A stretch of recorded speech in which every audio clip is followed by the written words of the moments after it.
Voy a ir avanzando rápidamente porque esto lo vimos. Esto lo vimos.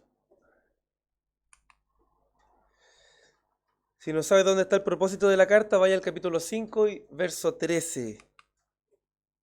¿Sí? Ahí se va a encontrar con el propósito de Juan al escribir. El bosquejo lo vimos, ¿recuerdan? Juan hacía una introducción donde enfatizaba, donde era enfático en lo real de la encarnación de Cristo.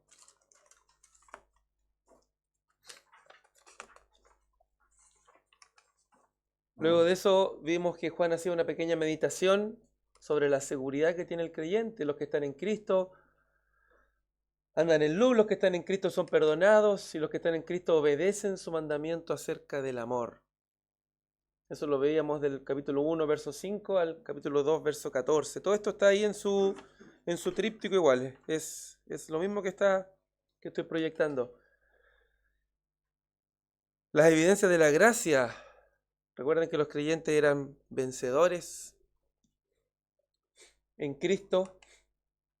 Después de eso, Juan hacía una pequeña advertencia contra seguir al mundo, ¿verdad? No amar el mundo ni tampoco escuchar el mensaje del mundo. Porque todo lo que hay en el mundo, ¿verdad? Los deseos de la carne, los deseos de los ojos y la vanagloria de la vida, no proviene del Padre, sino del mundo. Luego Juan, nuevamente el tema de la seguridad. Eso lo encontramos ahí en el capítulo 2, verso 28, hasta el capítulo 4, verso 6. Los que están en Cristo hacen lo correcto, los que están en Cristo se aman entre sí, los que están en Cristo tienen el Espíritu Santo.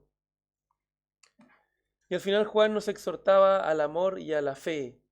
Amar como Dios nos amó y tener fe en el Cristo que murió, el Cristo que se encarnó, murió y resucitó por nosotros. Y lo último que Juan decía era la confianza al acercarse a Dios. Y Juan decía ahí, recuerdan, en esto sabemos, y esto sabemos, y esto sabemos, y repetía, ¿verdad? Que podemos tener seguridad, que podemos tener certeza. Sabemos que somos de Dios, sabemos que el Hijo de Dios ha venido y nos ha dado entendimiento para conocer al que es verdadero, decían los últimos versos Juan. Hijitos guardados de los ídolos, termina diciendo. Pero hoy día quiero que me acompañen ahí en el punto 5 de su bosquejo, y eso fue lo que nos quedó. Las pruebas de Juan, las pruebas de fe que Juan define. Y Juan define 3 pruebas para reconocer quién es un verdadero cristiano y si nosotros somos verdaderos cristianos. Como se los dije el miércoles pasado, Juan escribe doctrina, sí, doctrinalmente, pero también escribe pastoralmente, ¿sí? Nos va guiando. Esto es como una conversación que va teniendo, donde se vuelven a repetir los temas, donde es necesario que nos vuelva a repetir lo que ya escuchamos, como una conversación con un pastor, ¿verdad? Eso es lo que Juan está haciendo, ¿no? Es distinta a la estructura, por ejemplo, de las cartas de Pablo, que tiene una estructura muy fácil de bosquejar la mayoría, ¿verdad? Aquí es una conversación, un diálogo donde constantemente retoma los temas. Y dentro de los grandes temas hay un resumen que podemos encontrar ahí, si me acompañan, capítulo 3, primera carta de Juan, versos 23 y 24. Fíjense cómo este verso resume la idea de Juan de las pruebas. Fíjense por favor, y este es su mandamiento, dice Juan, que creamos en el nombre de su Hijo Jesucristo y nos amemos unos a otros como nos lo ha mandado. Y el que guarda sus mandamientos permanece en Dios y Dios en él, y en esto sabemos que Él permanece en nosotros por el Espíritu que nos ha dado. Fíjense los elementos que nos encontramos acá. Esto lo más bien puede ser un resumen de la carta. Que creamos en el nombre de su Hijo, ¿verdad? La correcta doctrina. Que nos amemos unos a otros, que manifestemos ese amor. Y que guardemos sus mandamientos, dice después. ¿Se dan cuenta? Que creamos en su Hijo, que tengamos el entendimiento correcto del Hijo, que nos amemos, que eso se demuestra en amor, ¿verdad? Y que obedezcamos. La verdad, el amor y la obediencia. En este verso, un resumen perfecto de lo que es la carta de Juan. Y la primera prueba es la prueba doctrinal? ¿Cuál es el contenido de nuestra fe? Esa pregunta se hace el autor de este estudio. ¿Cuál es el contenido de nuestra fe? Hoy día, ustedes están de acuerdo conmigo en que la verdad es absolutamente relativa. Importan más los sentimientos, ¿verdad?, de las personas que lo objetivo que puede hacer su conocimiento, ¿verdad? Con tal que sea sincero en lo que cree, y creemos que eso es suficiente, ¿verdad? Pero no basta con eso. Tiene que ser el conocimiento correcto en base a la revelación que tenemos. Entonces, revisemos algunos versos. Miren, les voy a ir diciendo, por ejemplo, capítulo 2, versos 1 y 2. Capítulo 2, versos 1 y 2.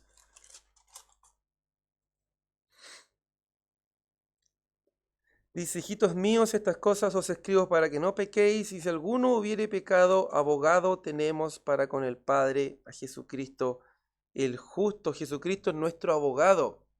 Jesucristo está delante del Padre, ¿verdad? Y Él es la propiciación por nuestros pecados, y no solamente por los nuestros, sino también por los de todo el mundo. Cristo realmente tuvo que morir para poder ser la propiciación por nuestros pecados, ¿sí? Entonces hay un entendimiento que debemos tener de Cristo. Cristo realmente murió.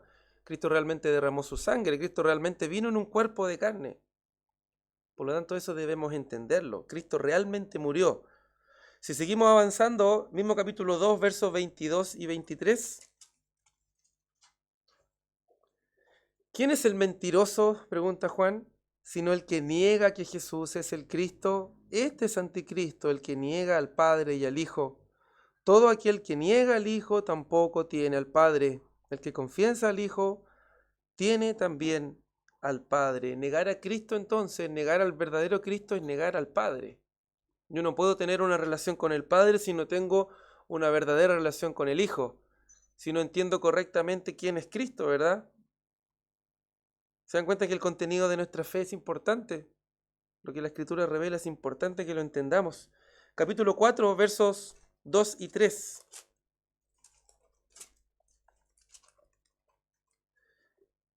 En esto conoced el Espíritu de Dios. Fíjense lo que está diciendo. En esto ustedes pueden conocer el Espíritu de Dios. Todo espíritu que confiesa que Jesucristo ha venido en carne es de Dios. Y todo espíritu que no confiesa que Jesucristo ha venido en carne no es de Dios. Y este es el espíritu del anticristo, el cual vosotros habéis oído que viene y que ahora ya está en el mundo. Si hay alguien que niega la encarnación de Cristo, si hay alguien que niega a Cristo, si hay alguien que niega que Cristo es Dios, esa persona es un anticristo, según lo que dice Juan aquí. El Espíritu de Dios. En esto conoced el Espíritu de Dios, dice, parte diciendo. Si nosotros tenemos el entendimiento correcto de quién es Cristo, es el Espíritu de Dios quien nos ha revelado eso. Es decir, el Espíritu Santo está en nosotros, ¿sí? Y nos lleva al correcto entendimiento de quién es Cristo. Capítulo 4, verso 15, un poquitito más adelante. Todo aquel que confiese que Jesús es el Hijo de Dios, Dios permanece en él y él en Dios. Confesar que Cristo es Dios. Todo el que confiesa que Cristo es el Hijo de Dios, Dios permanece en él. Reconocer la deidad de Cristo. Si hay alguien que niega que Cristo es Dios, se me perdió el verso aquí. Si hay alguien que niega que Cristo es Dios, esa persona no permanece en Dios y Dios no permanece en él. No hay una relación con Dios, entonces no está el Espíritu Santo en esa persona. Capítulo 5, verso 1. Fíjense cómo Juan es enfático en esto, es súper enfático. Todo aquel que cree que Jesús es el Cristo es nacido de Dios.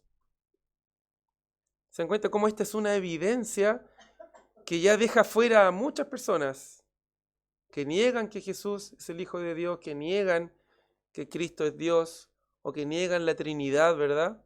O que niegan la encarnación, o que hablan de Cristo como alguien creado, como el primero creado, ¿verdad?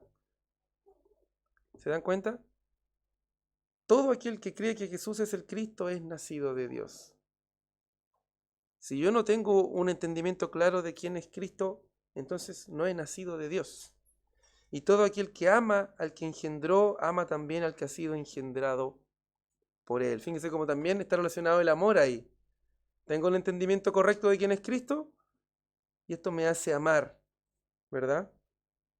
Entonces, ¿por qué es tan importante esto, hermanos? ¿Por qué Juan es tan enfático? Y aquí hay una cosa que pasaba en el contexto, ¿verdad? Que ustedes lo saben, que se estaba distorsionando la verdad de Cristo.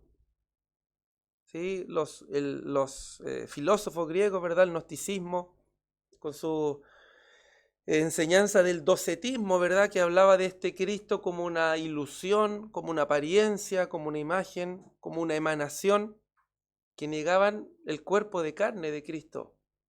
Para ellos era imposible, ¿verdad? En su pensamiento que Dios, que es puro, que es bueno, que es limpio de pecado, estuviera en un cuerpo de carne.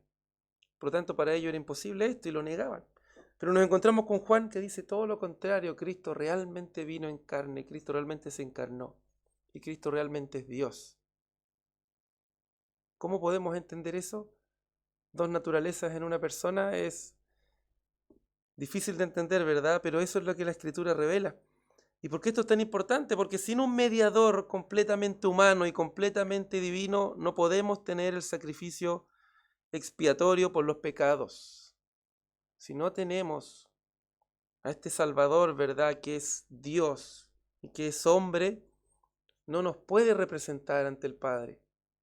No puede ser nuestro representante si no es un hombre como nosotros. Y si por otro lado no es Dios, quien es limpio de pecado, quien es perfecto, no puede recibir la ira del Padre, ¿verdad? No puede ser un sacrificio perfecto por nuestros pecados. Entonces, entender la humanidad de Cristo y entender la divinidad de Cristo es súper importante, ¿sí? Y esto me habla de la importancia de la sana doctrina, la importancia de la sana doctrina, de la sana enseñanza, ¿verdad? De la enseñanza bíblica. ¿Qué estaban haciendo estas personas? Estaban enseñando una doctrina que era equivocada, que era una herejía. ¿Y qué provocaba en los hermanos? Que perdieran la comunión, que perdieran el gozo. Estas cosas os escribo para que su gozo sea cumplido, es parte diciendo Juan, para que recuperen su gozo. Tenían dudas, tenían temor, ¿verdad? Tenían inseguridad. Entonces la sana doctrina hace todo lo contrario. Fortalece nuestra seguridad, fortalece nuestras convicciones, nos lleva a tener verdadera comunión, ¿sí? Nos lleva verdaderamente a amarnos. El Evangelio, ¿verdad? Que es tan duro, que nos dice que somos pecadores, ¿verdad? Nos lleva a ser humildes, nos lleva a mirarnos como cada uno mira al resto como superior a uno, ¿verdad? Como dice el apóstol Pablo. ¿Se dan cuenta de la importancia de la sana doctrina? La doctrina de hombres, ¿qué es lo que enseña? Que tú eres capaz, que tú eres suficiente, que tú eres bueno, que tú eres capaz de hacer las cosas, ¿verdad? Pero ¿qué dice el Evangelio verdadero, la doctrina verdadera? Que tú eres incapaz de hacerlo, que tú necesitas de tus hermanos, que tú necesitas una iglesia donde congregarte, que tú necesitas un Salvador. ¿Se dan cuenta? Entonces, esta es la importancia de entender, ¿verdad? La sana doctrina, de entender la persona de Cristo realmente. Y como les decía, el peligro de la doctrina equivocada nos lleva a tener falsa seguridad, nos lleva a tener falsas convicciones, nos lleva a tener falsas esperanzas. Y el efecto de la doctrina en el evangelismo, en el fondo la doctrina correcta nos lleva a tener la práctica correcta, ¿sí? A vivir y hacer las cosas de manera correcta. Y eso se ve en la vida de la iglesia. Cuando vemos lo que hace la iglesia tradicional, ¿verdad? Y sus actividades, sus intentos por manipular, ¿verdad? Al Espíritu Santo, sus intentos por manipular, su psicología por intentar manipular al hombre, ¿verdad? Porque no está la sana doctrina predicada, porque no está la sana enseñanza. Reemplazan lo que debe ser la práctica de la iglesia, que es predicar la palabra, ¿verdad? Por esfuerzos humanos. ¿Se dan cuenta de la importancia de la sana doctrina? Y esta es la primera prueba. Entonces la pregunta que debemos hacernos nosotros, ¿Cuál es el contenido de nuestra fe? Como parte diciendo ahí el autor. ¿En qué estamos creyendo? ¿En qué estamos creyendo? No basta con que seamos sinceros en lo que creemos, sino que tenemos que creer la verdad. Y esa verdad muchas veces puede causar división, pero esa división debería unirnos a nosotros en la verdad. ¿Sí? Divide la mentira del error, pero los que están en la verdad los une. ¿Se dan cuenta? Entonces debemos buscar la verdad, debemos buscar la sana doctrina y debemos predicar la escritura. Este es el primer paso, el primer escalón. Véanlo como una escalera. Comentarios.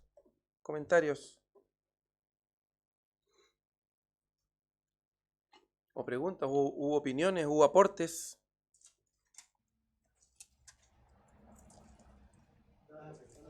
Lo dice la importancia de la sana doctrina, que es algo que nosotros como iglesia ponemos tanto énfasis. ¿Cómo diferenciamos la sana doctrina de la doctrina equivocada? ¿De qué manera nos garantizamos? Toda la membresía de que efectivamente estamos predicando la sana doctrina. Y pensaba en dos cosas que son importantes y que nosotros procuramos hacer respecto a la predicación conforme a ello. Y tiene que ver con dos cosas que son, creo yo, importantísimas. Uno es la predicación expositiva. Predicar expositivamente la Biblia, esto de ir a la palabra, tomar un pasaje y extraer del pasaje lo que el pasaje dice en el contexto en el que lo dice, a diferencia de la predicación temática que a veces va para cualquier lado, ¿cierto? Si yo este domingo voy a predicar que el amor es tu hermano. Y empiezo, ¿cierto?, a pivotear de aquí y allá y tengo el riesgo alto de no decir exactamente lo que la palabra dice al respecto. Pero cuando llega un pasaje donde el amor de los hermanos está ejemplificado, ¿cierto?, de qué manera práctica ocurre y cómo se da ese verdadero amor, entonces la predicación expositiva es clave. Otra cosa importante es lo que Pablo le dice al anciano del Éfeso, predicar todo el consejo. No hacerle quita algunas cosas, no decir, aquí mejor esta parte me la salto, de esta parte nunca voy a ir, porque así no me hago problemas, porque en realidad no lo entiendo. O bien paso por arriba, puedo predicar de un pasaje algo que no es la verdad central que está en el pasaje. Predicar todo el consejo de Dios nos recuerda de que la revelación de Dios es para que nosotros seamos transformados. Y toda la revelación de Dios es importante. Y si Dios lo puso en su palabra es porque eso tiene un efecto en nuestra vida espiritual. Y entonces ser fieles a la palabra, y estar sometidos siempre a escrutinio, eso lo digo a los hermanos, ¿cierto? De aquello que predicamos, de forma tal que los hermanos tengan la libertad de enfrentarlo y decir esto no lo entendí o esto no me parece, para poder argumentar por qué nosotros hemos sido llamados por el Espíritu a decir una verdad. Creo que eso habla un poco de la sana doctrina porque a veces es como un slogan, ¿no? La sana doctrina, pero es más que eso.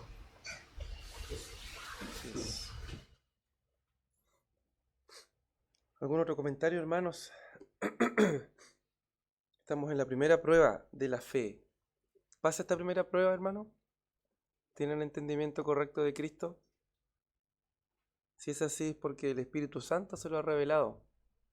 No podemos llegar a conocer la verdad si el Espíritu de Dios no está presente en nosotros. Pero aquí no terminan las pruebas. Aquí no terminan las pruebas de Juan. Fíjese que la Escritura dice que aún los demonios tienen o creen y tiemblan, ¿verdad? Tienen el entendimiento correcto. Cuando Cristo se encontraba con los demonios y tú, hijo de Dios, ¿por qué vienes, verdad, antes de tiempo? Ellos entendían quién era, tenían el conocimiento teológico, ¿verdad? Entonces, ¿basta con esto? ¿Basta simplemente con este conocimiento? Claramente no, ¿verdad? Por eso Juan nos revela una segunda prueba. Recordemos, hermanos, que en el contexto Juan está tratando de desenmascarar a los falsos. Eso es lo que está pasando en el contexto. Por eso que Juan es tan enfático en esto. Estas otras personas hablaban de otro Cristo. Un Cristo que ellos habían inventado. Entonces Juan es súper enfático. Cristo es... Y se lo revelaba. Este es el verdadero Cristo. logren diferenciar los falsos creyentes de los verdaderos. Y también se aplica a nosotros. La segunda prueba moral. ¿Cuál es la calidad de nuestra obediencia? ¿Cuál es la calidad de nuestra obediencia? No basta solamente con el conocimiento correcto, sino que hay un segundo paso, y ese paso es la obediencia. Veamos algunos versos. Mira, capítulo 1, versos 5 y 7. 5 al 7. Dice, este es el mensaje que hemos oído de él y os anunciamos. Dios es luz y no hay ningunas tinieblas en él. Verso 6. Si decimos que tenemos comunión con él y andamos en tinieblas, mentimos y no practicamos la verdad.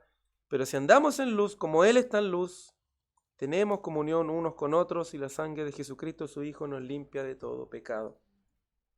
Si estoy andando en luz, estoy viviendo una vida de obediencia al Padre, ¿verdad? Si su palabra me guía, si intento obedecer la palabra del Señor, entonces tengo comunión con mis hermanos y la sangre de Cristo realmente ha limpiado mi pecado. Una evidencia en el diario vivir. Capítulo 2, verso 3 al 7.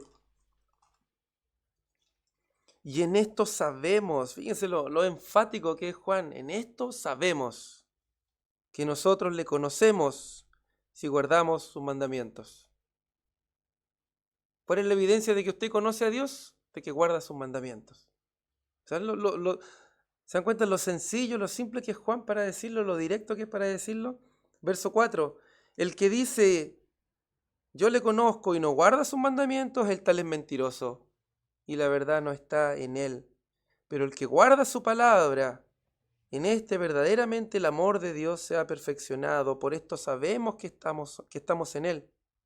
El que dice que permanece en él debe andar como él anduvo. Fíjense los sinónimos que utiliza Juan.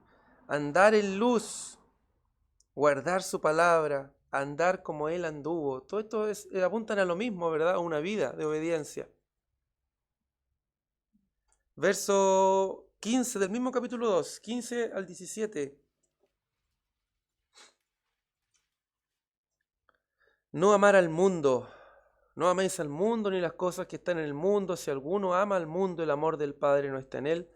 Porque todo lo que hay en el mundo, los deseos de la carne, los deseos de los ojos y la vanagloria de la vida, no proviene del Padre, sino del mundo. Si obedecemos a Dios, no podemos seguir en el mundo, ¿verdad? Cristo nos llama a dejar nuestra antigua vida. No podemos seguir amando el pecado, ¿verdad? No podemos seguir amando lo que el mundo nos ofrece. Capítulo 3, versos 6 al 10. Todo aquel que permanece en él no peca. Todo aquel que peca no le ha visto ni le ha conocido. Hijitos, nadie os engañe. Fíjense cómo es enfático ahí, porque habían personas engañándolos. Hijitos, que nadie los engañe. El que hace justicia es justo como él es justo. El que practica el pecado es del diablo, porque el diablo peca desde el principio. Para esto apareció el Hijo de Dios, para deshacer las obras del diablo. Verso 9. Todo aquel que es nacido de Dios no practica el pecado, porque la simiente de Dios permanece en él y no puede pecar porque es nacido de Dios. El que practica el pecado es del diablo. Pero fíjense que no está hablando de perfección, de una vida perfecta de obediencia. Está hablando de patrones, de estilos de vida. O aquí dice el que practica el pecado como algo habitual. El que vive en pecado constantemente. El que no siente ni remordimiento, ¿verdad? Ni culpa, ni su conciencia la acusa, sino que vive tranquilamente en pecado. Esa persona claramente no es de Dios.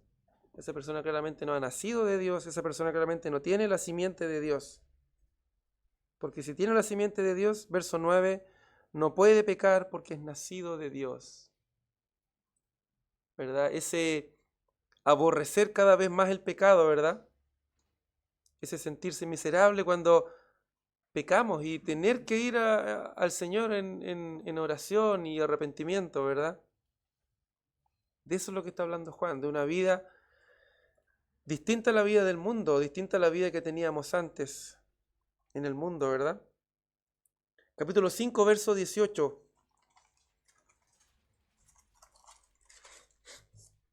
sabemos que todo aquel que ha nacido de Dios no practica el pecado. Ahí está súper claro. Pues aquel que fue engendrado por Dios le guarda y el maligno no le toca. Si el Espíritu Santo, ¿verdad?, ha venido a habitar en nosotros, a vivir en nosotros, con nosotros, ¿verdad?, entonces estamos santificándonos. Si hemos sido justificados en algún momento de nuestra vida, estamos en un proceso entonces de santificación. Y ese proceso de santificación, ¿qué es lo que es? Dejar el pecado que antes amábamos, ¿verdad? Irlo dejando cada vez más. Y de eso es lo que está hablando Juan. Una vida de obediencia, una vida de querer obedecer al Señor. Y dice Juan, aquí en palabras del autor, si eres un hijo de Dios, vivirás como Dios. Si eres un hijo del diablo, vivirás como el diablo. Eso es todo al respecto, dice él. Ahora, ningún cristiano vive perfectamente como Dios, y afortunadamente no hay vidas no cristianas exactamente como el diablo. Aún así, los contrastes entre el amor del mundo versus el amor de Dios, la luz versus la oscuridad, los hijos de Dios versus los hijos del diablo, son severos y absolutos. Tu vida mostrará un patrón general o el otro. Tu vida mostrará un patrón de vida o el otro. No puede estar entre medio. Recuerden que no hay grises. No hay grises para Juan. O estamos en luz o estamos en tinieblas. ¿Obedecemos la palabra o no la obedecemos? Y estas son palabras que son duras para nosotros, ¿verdad? Para nuestros corazones. Como les decía, Juan habla pastoralmente a nuestros corazones. Juan nos intenta guiar a la verdad, nos intenta volver a la enseñanza, ¿verdad? A la doctrina correcta. Y esto, fíjense lo que dice ese punto, no enseñar que las personas amables son cristianas. A veces nosotros caemos en lo mismo que cae el mundo de alguna persona. Típico cuando fallece alguien, ¿verdad? Oh, que era tan buena esta persona. Seguramente se fue con el Señor, ¿verdad? Y no es eso, porque este es el segundo paso. Este es el segundo paso de estas pruebas de fe. Hay personas que son amables, sí, absolutamente, pero puede que no tengan el correcto entendimiento de quién es Cristo. ¿Se dan cuenta? Este es el segundo paso. El primer paso es entender quién es Cristo. El segundo paso es esta prueba de obediencia, obedecer lo que Cristo dice. ¿Sí? Claro. Sería raro, ¿cierto? Claro. De eso se trata. Que estas pruebas nosotros las pasemos. ¿Sí? Que podamos decir, sí, tengo el conocimiento de Cristo, sí, intento obedecerle y andar en luz, y mi vida lo tiene que demostrar en mayor o menor medida, ¿verdad? Y después nos quedaría el tercer paso, que lo vamos a ver también. No amar al mundo, ¿verdad? No amar al mundo. Si hemos nacido de Dios y el Espíritu Santo está en nosotros, eso provoca un nuevo nacimiento, ¿verdad? Un cambio en nuestra naturaleza, un cambio en nuestro corazón. Odiamos lo que antes amábamos y amamos a Dios, de quien antes huíamos, ¿verdad? El mundo pasa y sus deseos, dice Juan, pero el que hace la voluntad de Dios permanece para siempre. El mundo pasa, el mundo nos ofrece un placer que es momentáneo, que es pasajero, que tiene fecha de término. Gotitas de placer, ¿verdad? Gotitas de gozo momentáneo. Pero ¿qué nos ofrece el Señor? Un mar, un océano de gozo eterno, de disfrute eterno, de placer, de disfrutar, ¿verdad? De plenitud. Hermanos, esa es la segunda prueba. ¿Cuál es la calidad de nuestra obediencia? ¿Podemos pasar esa prueba? ¿Comentarios? ¿Preguntas? ¿Opiniones? Estaba pensando cómo, o sea, en mi vida, en nuestra vida, es importante pensar cómo fue nuestro cambio, digamos, cuando conocimos al Señor. Y aquí dice, saben que todo aquel que ha nacido de Dios no practica el pecado. Y yo me recordaba, digamos, el tiempo en que me convertí al Señor y cómo esas cosas se van dando, digamos. A uno le parece extraño, pero cómo el Señor va cambiando aquellas cosas que uno hacía que no eran correctas, cómo se van revirtiendo y el Señor nos va santificando. Entonces, que bueno es darse cuenta de que el Espíritu Santo de Dios está en uno y lo está santificando cada día, lo está corrigiendo de aquellas cosas que no corresponden. Que en un tiempo a uno le gustaba mucho hacer o estaba acostumbrado a aplicar en algunas cosas. Pero como todo eso cambia, como el Señor lo cambia, cuando el Hijo de Dios, digamos, entra en nuestra vida el Espíritu Santo y nos redarguye de aquellas cosas. Lo otro que pensaba es cuando uno ofende a Dios, aunque sea algo pequeño, de repente pasa que uno ofende a Dios, pero se siente sumamente mal porque sabe que ofende a Dios y no le queda nada más que arrodillarse y pedir perdón. Entonces, son cosas que nos enseñan de que efectivamente el Espíritu Santo está en nosotros. Así es. Así es, el Espíritu Santo el que santifica, ¿verdad? El Espíritu Santo el que santifica. Así es. Si hay otro comentario, hermanos, esta es la segunda prueba, la prueba moral, la prueba de la obediencia. Adelante. ¿Me voy a decir uno?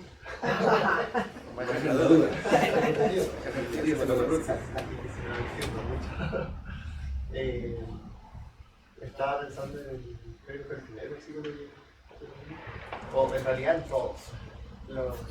Quería recalcar la simpleza de Juan en decir las cosas y pensar en que en realidad cuando uno está en pecado o está haciendo las cosas mal, todo se vuelve complejo. Entonces, entender que cuando uno tiene que darse muchas vueltas o dar muchas explicaciones a las cosas, es porque no está haciendo las cosas bien. Entonces, cuando las cosas son correctas, es mucho más simple. Si, por ejemplo, si yo conozco al Señor, cumplo sus mandamientos. Y después es como que dice, ¿y cómo lo explico más fácil? Si no cumple sus mandamientos es porque no conoce al Señor. Entonces, es real. Po. Yo, si conozco al Señor y conozco su grandeza, conozco su atributo, ¿cómo le voy a fallar? ¿Cómo no voy a querer cumplir con sus mandamientos? Entonces, en realidad en todos los pasajes explica muy claro que las cosas son así. Si yo tengo que darle muchas vueltas y decir, lo que pasa es que tuve que hacer esto de esta manera porque, no sé, no me quedo de otra, es cuando estamos haciendo las cosas. Cuando es simple, es porque es lo correcto. Sí. Así es. Juan es súper directo al decir las cosas y súper simple, concreto. ¿Estás viviendo en pecado? Entonces no has nacido de nuevo. Practicas el pecado constantemente, entonces no has nacido de nuevo. El conocer a Dios, como decías tú, me parece que lo dije en alguna predicación, es algo que nos impacta, algo que nos transforma. No podemos seguir viviendo igual después de conocer al Señor. Dice, y en esto sabemos que nosotros le conocemos. Yo puedo decir muchas cosas, yo conozco a Dios, ¿verdad? Yo tuve una experiencia y puedo decir muchas cosas increíbles, pero estoy guardando sus mandamientos, estoy viviendo como Él lo dice, entonces no le conocí realmente. Es así de sencillo, de simple, de directo como Juan lo dice. Entonces, esto no nos debe llevar a al desánimo, sino que todo lo contrario. Juan lo que quiere, y recuerdan el propósito, es para que ustedes que creen, sepan que tienen vida eterna. No es para que ustedes que creen tengan dudas, sino que para que ustedes que creen tengan certezas, seguridad. Y el capítulo 2, verso 1, igual nos habla un poco del propósito de Juan en este sentido. Estas cosas os escribo para que no pequéis, para que te apartes del pecado, para que se aparten del pecado. Esa es la prueba 2 de la obediencia. Prueba 1 es la prueba doctrinal, prueba 2 es la prueba moral y prueba 3 es la prueba social. ¿Cuál es el carácter de nuestro amor? Y este es el tercer peldaño. Yo pasé el primer peldaño, ¿verdad? Si sé quién es Cristo, lo entiendo. El segundo peldaño, yo demuestro que le obedezco. Y el tercer peldaño, ¿estoy amando a mis hermanos? ¿Estoy amando a la iglesia? ¿Estoy amando a su cuerpo? Verso 8 y al 10 del capítulo 2. Os escribo un mandamiento nuevo que es verdadero en él y en vosotros, porque las tinieblas van pasando y la luz verdadera y alumbra. El que dice que está en la luz y aborrece a su hermano está todavía en tinieblas. No puede ser más claro, ¿verdad? El que ama a su hermano permanece en la luz y en él no hay tropiezo. Verso 8 al 10 del capítulo 2. ¿Se dan cuenta? Si yo no amo a mi hermano, quiere decir que todavía estoy en tinieblas. Capítulo 3, versos 11 al 18, y aquí es una larga porción que Juan habla del amor. Nos pone el ejemplo de Caín, ¿verdad? Que era del maligno, por eso mató a su hermano. Verso 14 del capítulo 3, nosotros sabemos que hemos pasado de muerte a vida en que amamos a los hermanos. ¿Cómo sabes que naciste de nuevo? En que amo a mis hermanos. ¿Te das cuenta lo sencillo que es esto? Todo aquel que aborrece a su hermano es homicida, y sabéis que ningún homicida tiene vida eterna permanente en él. Verso 16, en esto hemos conocido el amor en que Él puso su vida por nosotros. También nosotros debemos poner nuestras vidas por los hermanos. A ese límite debe llegar el amor. Verso 18, hijitos míos, no amemos de palabra ni de lengua, sino de hecho y en verdad. No es una cosa de palabrería, ¿verdad? Sino que es algo concreto, real. ¿Sí? Poner en práctica ese amor, el amor de Cristo, el amor sacrificial de Cristo. Está en su iglesia. Si la iglesia es el cuerpo de Cristo, el amor de Cristo está presente en su iglesia y en cada uno, ¿verdad? Ese amor desinteresado. Capítulo 4, versos 7 en adelante. Otra larga porción donde aquí nos habla mucho del amor. Del 7 al 21. Que justamente es lo que vamos a estar estudiando el día domingo. La última porción de estos versos. Amémonos unos a otros porque el amor es de Dios. Todo aquel que ama es nacido de Dios y conoce a Dios. Fíjense cómo menciona dos cosas.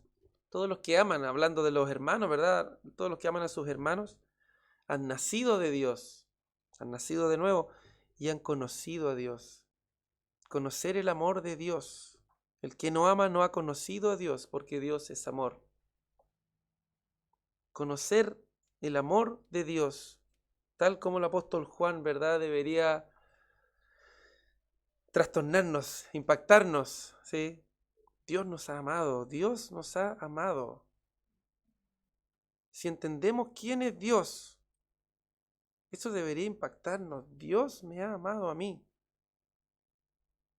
Dios me ha amado a mí. La Biblia nos revela que Dios es santo, que Dios es justo, que Dios es perfecto, que Dios no tolera el pecado.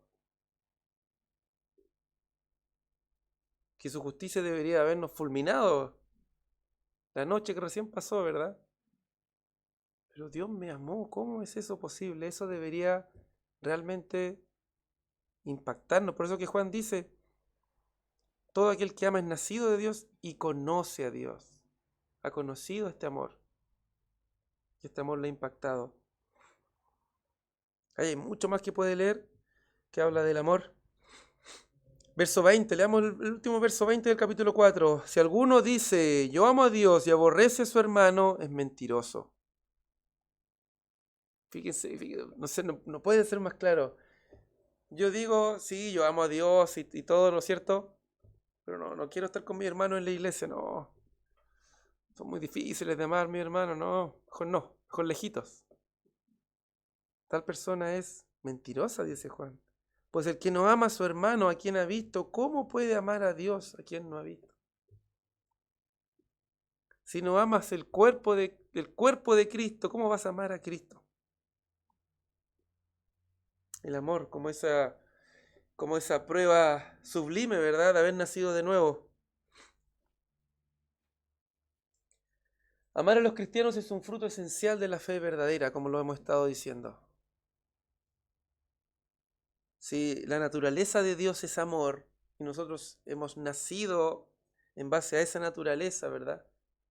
Parte de su naturaleza, de sus atributos, empiezan a aflorar en nosotros, empiezan a dar fruto en nosotros. Y amar de manera práctica, enfatiza Juan. No de palabra ni de lengua, sino de hecho y en verdad. Y Juan nos desafía.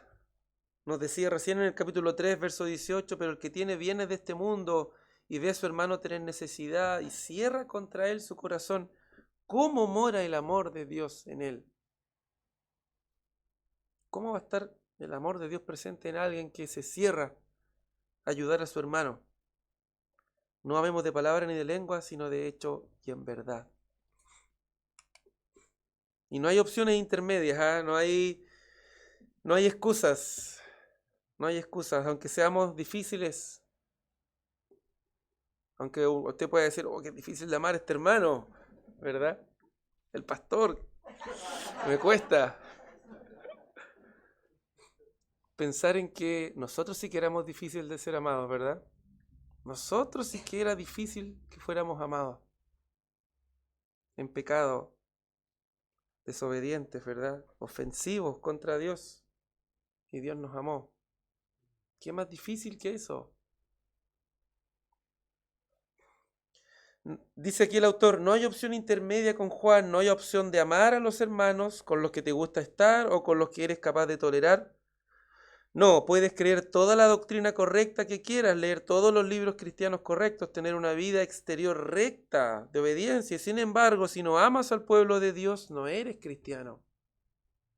Puedes objetar y decir, pero yo amo a Dios, amo a Jesús, amo aprender acerca de Él y seguirlo. No puedo evitar que algunas personas simplemente no sean mi tipo. La prueba más honesta del amor cristiano es si amamos a aquellos con quienes hemos estado en desacuerdo o hemos tenido dificultades.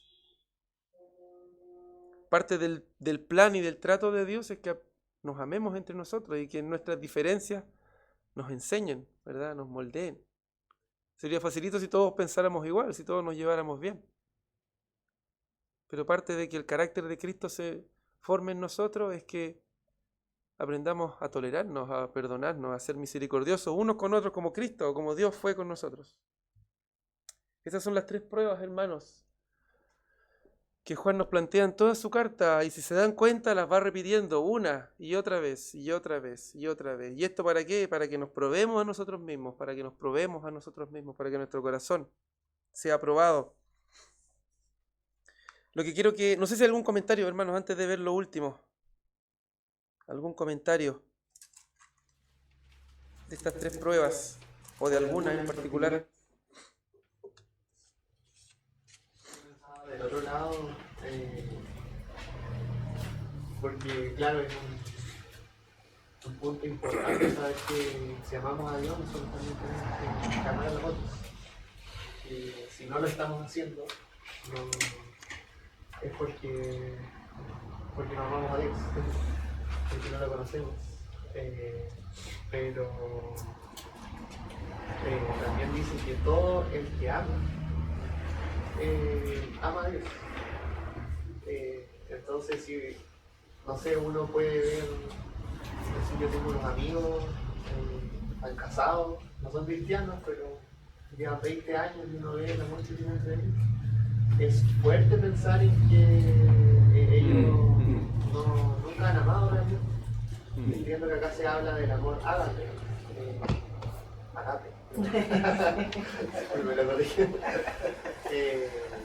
Pero ese es el amor desinteresado que solo un cristiano puede tener, porque el Señor lo pone en nuestro corazón, y quien no lo conoce no ha tenido esa capacidad de amar. Siempre ese amor va a tener un interés, por más indirecto que pueda ser, siempre termina en uno.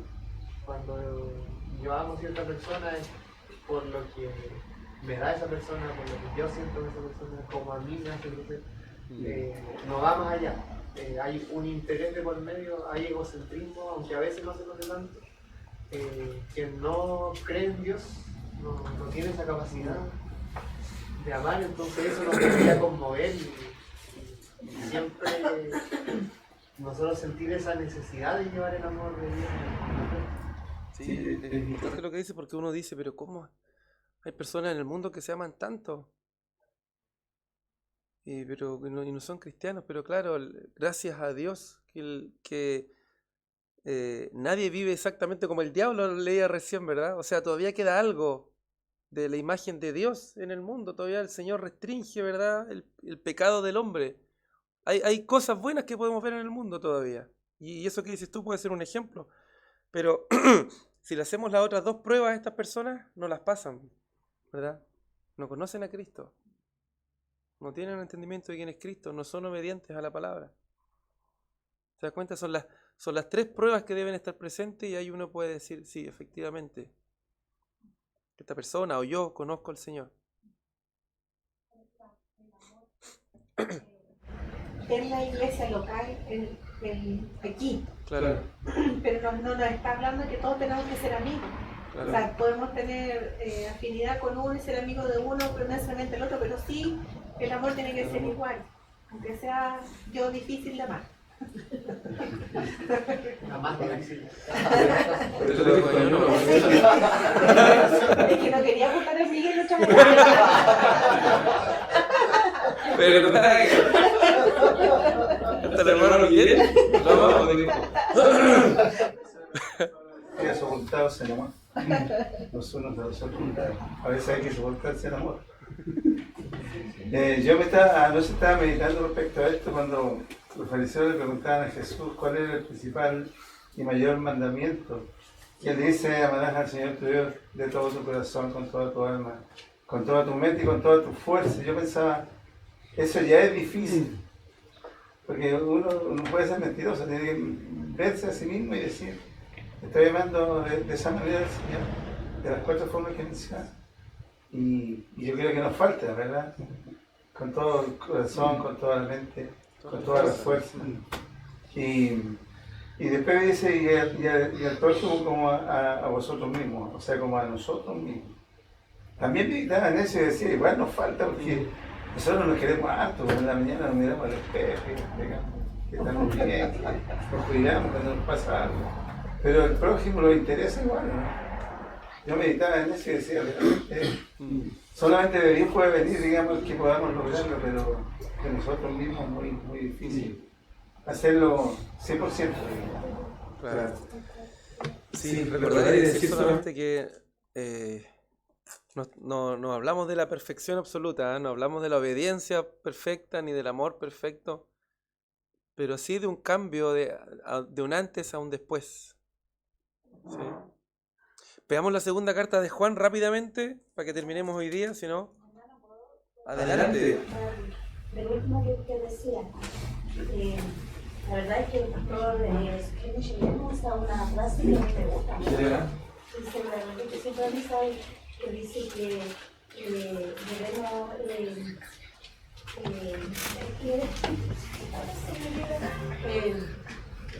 obedecer a Dios sinceramente.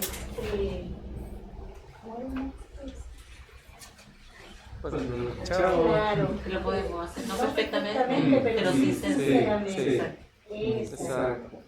Claro, y eso nos va a saber cuál es la intención que hay en nuestro corazón, que debe ser lo más importante. Y la verdad, porque de repente la vara queda súper alta, pero cuál es la intención que hay en nuestro corazón. Exacto. Así es.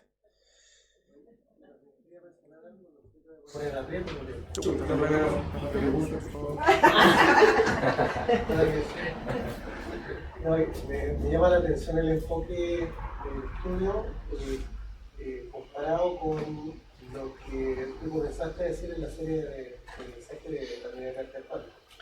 A mí se me quedó grabado eso, que las tres cualidades, los tres elementos, las tres columnas, ¿cierto?, de las que habla y repite una y otra vez él son precisamente esta, por la verdad, la obediencia y el amor.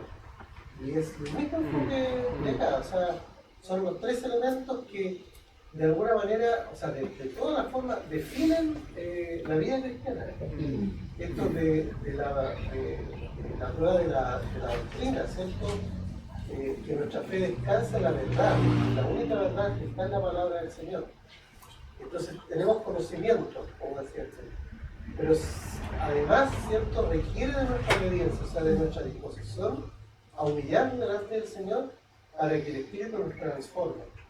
Y finalmente, la consecuencia natural de eso, esta es la prueba moral, ¿cierto? Nuestro cambio de carácter. Claro. El Espíritu, ¿cierto?, nos permite reflejar las cualidades de Cristo, que son el fruto espiritual, donde el primero de ellos y el más relevante, del cual descansan todos los demás, es precisamente el amor.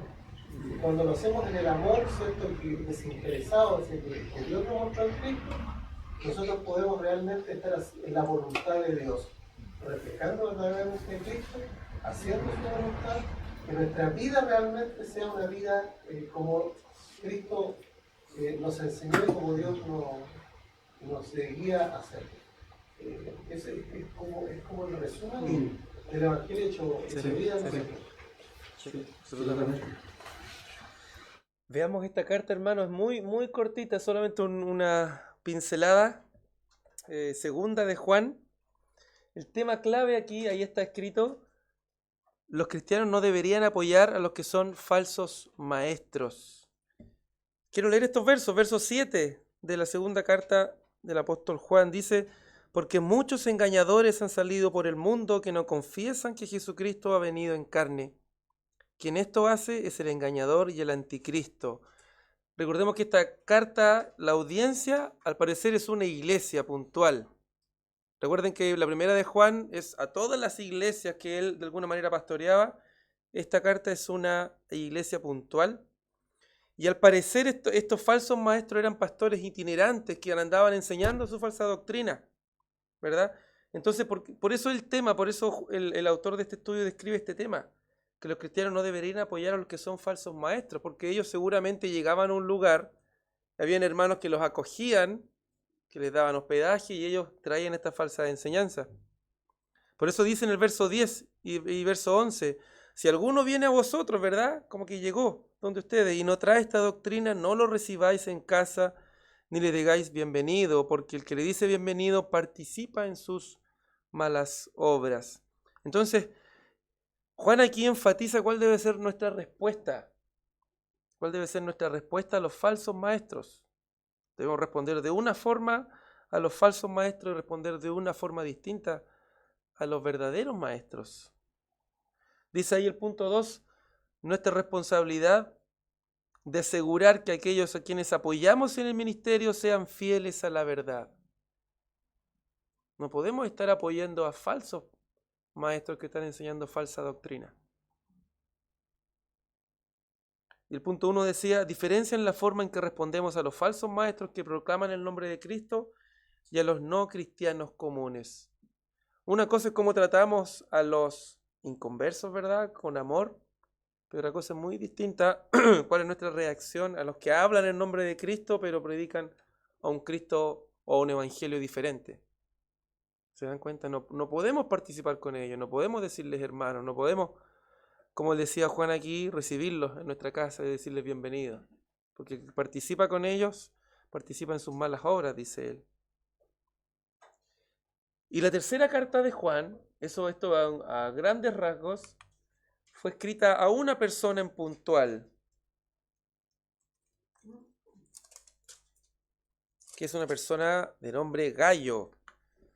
Y el tema clave aquí, los cristianos deberían extender la hospitalidad a aquellos que trabajan por el Evangelio. Leamos el verso 5 al 8 de esta carta. Fíjense cómo elogia la hospitalidad de esta persona. Amado, fielmente te conduces cuando prestas algún servicio a los hermanos, especialmente a los desconocidos. ¿Se dan cuenta que está hablando igual de la hospitalidad, de recibir hermanos? Los cuales han dado ante la iglesia testimonio de tu amor, y harás bien en encaminarlos como es digno de su servicio a Dios, para que continúen su viaje. ¿Se dan cuenta? Recibir a verdaderos hermanos en su casa y encaminarlos, porque ellos salieron por amor del nombre de Él, sin aceptar nada de los gentiles. Nosotros pues debemos acoger a tales personas para que cooperemos con la verdad. Fíjense cómo él resalta la hospitalidad de este hermano y cómo él le dice que está cooperando con la verdad al recibir a los verdaderos maestros. Y por otro lado, fíjense cómo confronta a esta otra persona, que es Diótrefes, versos 9 al 11. Yo he escrito a la iglesia, dice, pero Diótrefes, al cual le gusta tener el primer lugar entre ellos, no nos recibe. Esta persona no recibe a los maestros verdaderos. Por esta causa, si yo fuere, recordaré las obras que hace parloteando con palabras malignas contra nosotros. Y no contento con estas cosas, no recibe a los hermanos, y a los que quieren recibirlos se los prohíbe y los expulsa de la iglesia. Fíjense el contraste entre estos dos. Gallo, por un lado, ¿verdad?, que le daba hospedaje a los predicadores del evangelio, cooperando con ellos, cooperando con la verdad, y esta otra persona que pone resistencia. ¿Se dan cuenta? Que quiere tener él los primeros asientos, que quiere él ser visto parloteando, ¿verdad? Como dice ahí la confrontación que dice Juan. ¿Se dan cuenta? Y para ir terminando, yo creo que cada uno se va con una descripción o un entendimiento más claro de cuál es el amor verdadero. Que es el gran tema de Juan, ¿verdad? El amor verdadero, la verdad, la obediencia y el amor, como ese tema central e importante. Entonces, primera de Juan, en una sola frase, primera de Juan, instrucciones acerca del amor verdadero, cómo se manifiesta ese amor. Segunda de Juan, advertencia contra el amor falso, advertencia contra el amor falso, el amor, como decía la carta a falsos maestros. Y tercero, Gallo, un ejemplo del amor. Un ejemplo del amor. Eso es todo lo que tengo. Eso es todo lo que tengo, hermanos. Espero que haya sido de provecho para ustedes este estudio. Tenía otras cositas escritas, pero ya estamos en el tiempo. Oremos para terminar, para que no se nos haga más tarde. Padre Celestial, Señor, le damos gracias por este tiempo, porque su palabra es tan clara, nos habla tan claramente, Señor. Le pedimos que esto que estudiamos, que meditamos, quede en nosotros, que lo apliquemos a nuestro corazón, que lo meditemos, le demos vuelta, Señor, en nuestro hogar, en nuestro tiempo a solas contigo, Señor, y confirmemos que hemos nacido de nuevo, que usted crea en nosotros convicciones, seguridad, certeza, Señor, que podamos disfrutar de este amor que hemos recibido, que podamos ver en nosotros el fruto de su obra en nosotros, Señor, y que podamos tener el gozo de la comunión con usted, el gozo de la comunión con nuestros hermanos, Señor. Que podamos irnos contentos a nuestros hogares, Señor, en este momento, en el nombre de Jesús. Amén.